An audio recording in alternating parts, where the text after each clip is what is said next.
Welcome to the Minimalist Educator Podcast, a podcast about paring down to refocus on the purpose and priorities in our roles, with co-hosts and co-authors of the Minimalist Teacher Book, Tammy Borneman and Christine Arnold.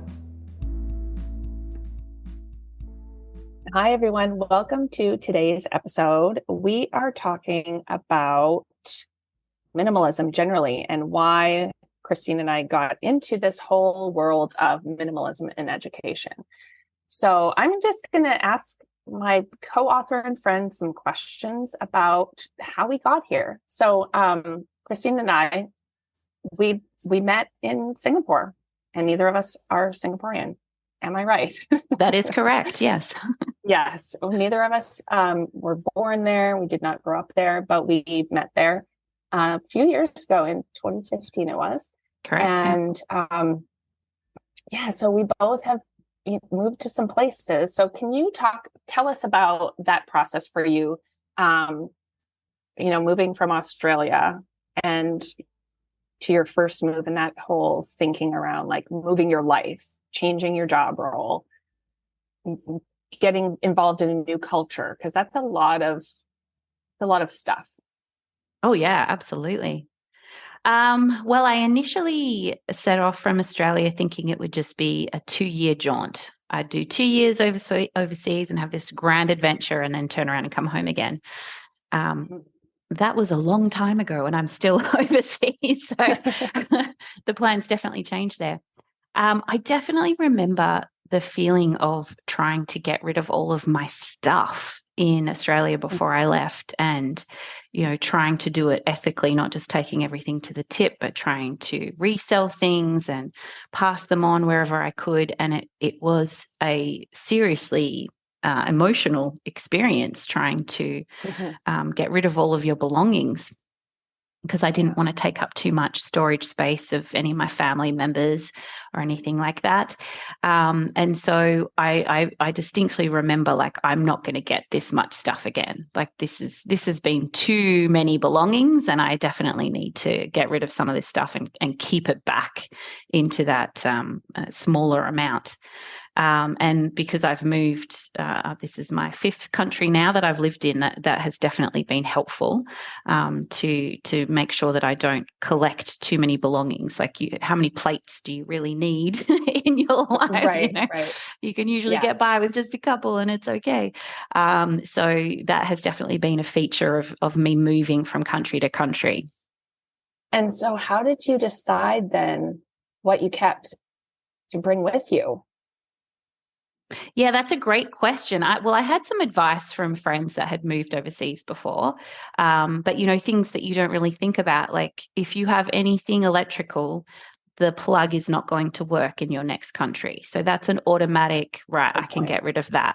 And then you don't really want to have to keep replacing things over and over again. So it's kind of how few electrical items can one own and still get by comfortably. So yeah, things like that. And I think, I took a few comfort items, products that I really liked. But, as you spend more and more time overseas, you kind of get more flexible with what products you're willing to use and things like that. Yeah, for sure. And then how about settling into, because your first move was to Tokyo. Correct. And so that's a completely different culture. Mm-hmm. And so you're moving from, a larger space, you got rid of a lot of stuff, moving into smaller spaces, and you're starting, like, you've got to meet new people, new culture, new role. So how did you manage that mentally? So, you've done some physical decluttering, but emotionally and mentally, that's a lot to handle. Yeah, I mean, I think you're cushioned in a way when you go to international schools, because they usually, you start with a new group of people and you're all going through the same experiences together. You have that sort of united experience going in. You also have the school who is prepared and ready and used to people going in and out. So they're there helping you and holding your hand as you go through so many of the things. So, it's not just you on your own, setting off to a new land. You've definitely got help along the way. And I think in a way with the adapting to a different culture, again, you're cushioned because you're in an international community. of people who, probably speak the same language as you and, have some similarities, even if they're not from the same exact country or area. They're, you've got some things in common with people. So I think the international world is a little bit different from, other people picking up and settling in a brand new place. I think we're very lucky in that way. Yeah, I agree with you. So knowing that and thinking about that cushion that you had to help you acclimate and figure things out, what did you find were the biggest challenges or stressors in that kind of move? And whether it was from Australia to Japan or to Europe, because you've been in 2 European countries now. So yeah, well, I think every country has had its upsides and its challenges, and you never really know what you're going to run into until you get there. So in Japan, I think one of the hardest things was, overnight I became completely illiterate. I couldn't read any sign, I couldn't read any label. I had all sorts of disasters, trying to cook things when I couldn't read what was in the package and things like that. So yeah, there's definitely all sorts of different obstacles to overcome. But I think, having experienced it a few times, going in that something is going to come up that will challenge you, and that you'll get through it. You've just got to be adaptable and flexible and open-minded and kind of go into each new change with that sort of approach, rather than, how quickly can I get back to life as normal for myself. So, but you've got to be really flexible with things. Yeah, definitely. I feel like I've had, similar experience to you. I moved from Edmonton, Western Canada, to New York City, and I felt like that was culturally a big shock. So for me, that mental piece was big. But leaving Edmonton, I didn't really go through that same decluttering process because we left everything there for a while. Right. Because we thought it would be a place we were going back to. And so I didn't have to go through that initial process. But then, moving into a small space in New York City, like the size of a hotel room for a couple of years, definitely made it easier for me to navigate the physical things, which was great, because when I was at school, that's where it was just so overwhelming mentally and emotionally that I feel like if I had too much going on at home, it would have just been like, put me over the edge. Because it was just so much to think about with the shifting culture and, of the city and at school. Yeah, for sure. It was just so strange how moving into a large public school district like that or system, I felt like I was going back in time. And so I had to really adjust the way I was doing things and the way I was thinking about things to adapt in that way. And then, several years later, moving to Singapore, where we met, it was like mind blowing, the difference, even though I was moving much farther away to what I thought would be a completely different culture. And it is, because it's Asia, but it's very westernized, right? It is, people speak English. And like you said, that cushion is there. So you move into that international community, which I didn't necessarily have moving into New York City, even though I was classified as an international educator, of course. Just the approach to it is very different. And so you feel different stressors when, you'd think it wouldn't be so hard to move to the US from Canada, but it was in fact a lot harder. Oh yeah, and just the pace of life in those different places is extraordinary. Like you going from Edmonton to New York to Singapore to Hawaii. I mean, you're going from extremes of ways that people do life. Some big changes there.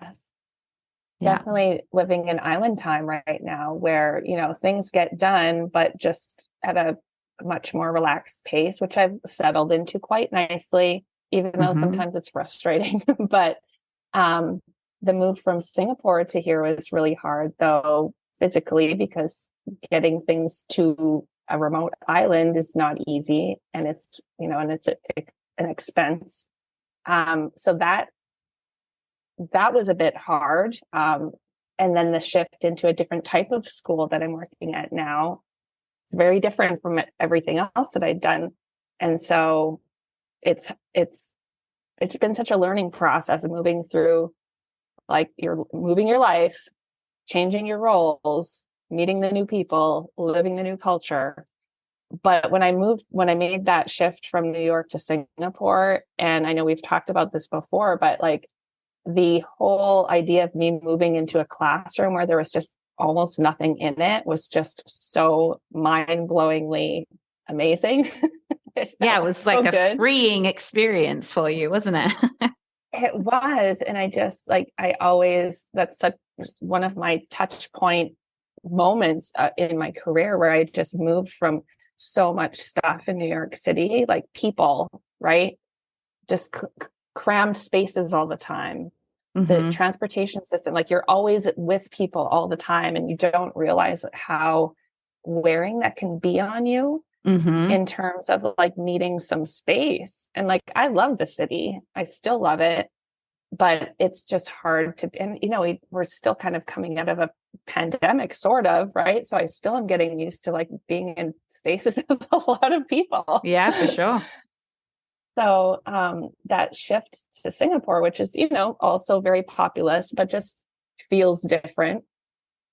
And then being able to go into a school community where we were really, being an IB school and having a focused PYP program that we were teaching in, just felt really freeing, because I knew what the focus was. And there wasn't all of this other stuff cluttering up the space physically and mentally for me, because you're learning a new school, you're learning new people, you're learning everything new. But I could focus on just teaching that with the kids in front of me, and that felt very freeing, because I hadn't been able to do that for a long time. I felt like, and so it was very transformational to be able to go into that kind of role and space, for sure. Definitely. And do you, we talk a lot with minimalism about, your purpose, coming back to your why, thinking about, the reason behind why we do what we do. And do you think that your context has changed your purpose in these different places, or have you always kind of had the same sort of purpose throughout your career? I think, like, thinking back, kind of retrospectively, my purpose has always remained. Like, I really wanted to focus on teaching kids. That's why we go into teaching, right? But we always get so lost in all of the other stuff. Yeah. But I feel like over time, it's become more evident and easier in my roles and context to be able to focus on that, because there isn't as much getting thrown at me. I mean, there's still a lot, right? But I think it depends on who you're working with, for sure, too. Like, and does your purpose match? Does your vision match? Who's at the center of your attention, right? And what are we really doing here? And I'm in a really great environment right now where we talk about that a lot. Like, what is the purpose of what we're doing right now? Are we really prioritizing what our kids are, what we want them to do, and is it matching what our purpose is? And those conversations really keep us focused on the things that we do every day. Yeah. It's really helpful to have someone to talk about that with. And are you finding the same in your current school? Do you have people to kind of revisit that? Yeah, I mean, I think what you said, like, in retrospect, it's always been that through line. I definitely agree with that. Like, I've been thinking about it more in the last couple of years, obviously, while we've been doing this work with minimalism. And I really, have come to the realization that for me, it's all about the relationships, whether it's with your colleagues or the kids or the parents. It all comes back to that. And it's funny when you say, thinking in retrospect, because I can remember clearly being, in high school.